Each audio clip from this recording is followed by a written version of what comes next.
The family is at the center of all this. This is the chief institution by which individuals are socialized. Okay? And the family of the Victorians was, and this used to go without saying, but it was monogamous and it was heterosexual, right? The family was, again, the nuclear family, and it was between one man and one woman only. But again, to emphasize the ways in which Victorian sort of social standards were different than earlier ones, it was still voluntary, no arranged marriages, right? The family was much more based on affection rather than on interest or compulsion. And as I said, that it was nuclear. This is not the extended family of sort of pre-modern society, but the modern nuclear family. Right? This comes into shape in the 19th century, becomes the norm into the 20th century.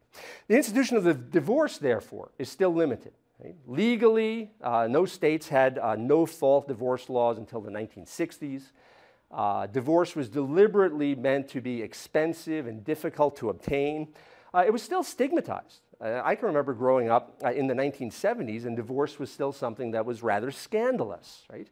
Over the course of time, it's lost that stigma, and the incidence of divorce escalated rapidly in the 1960s and 70s.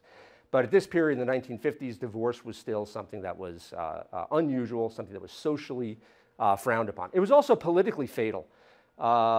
People like Nelson Rockefeller was more or less ineligible to be president of the United States because he had been divorced.